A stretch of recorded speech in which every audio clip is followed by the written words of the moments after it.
So far we discovered that the motors on the Roomba are simple DC motors. Reversing the voltage will just reverse their direction, and they run at about up to 12 volts.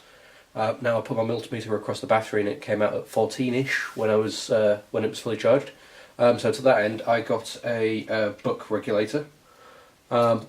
This takes in between, I don't know, it's something like 1.5 to 40 volts and it outputs 1.5 to 40, I think. But I want to make sure what the output is set, because it's variable. It's got a little screw down here, which this is a DROC regulator. A little screw down there, you adjust that and it adjusts the output voltage. Got my trusty multimeter set up, reading voltage, and if we check, I'm going to switch on the bench power supply first. If we check what the output voltage is, currently it's set to 7.66, which, well, it's not ideal. So, taking a screwdriver,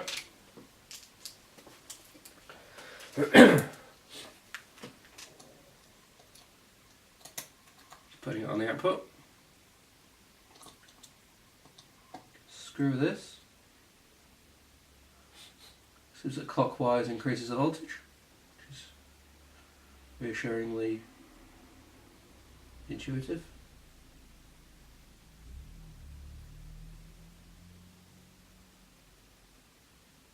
Taking a while, but slowly getting there. That's 10.5, 11, 1.5,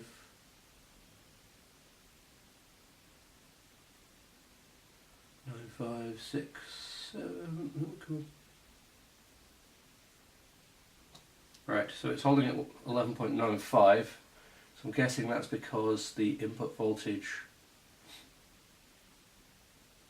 is 12 volts and it can't put on more than it's got, so that's, yep, upped the voltage on the bench power supply, and come to 12.6, so just dropping that down.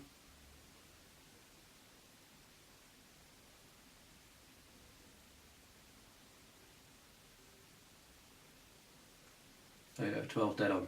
Now the battery was putting out around 14.4, I think it was, so I've upped the power supply to that, still at 12, 14 it's still at 12, 13 it just dropped a little to 11.99. Once we get to 12 volts it's 12.1, it's at 11.98, and then below that it essentially mimics the input voltage. So the beauty of the motors is that they worked seemingly from 5 volts up to 12. So as the battery slowly dies, and because we've got the rotary encoder, not the rotary, the Hall effect encoders on board, as long as we're keeping track of where we're going, even if the motors start to slow down, we'll still be able to localise ourselves quite nicely.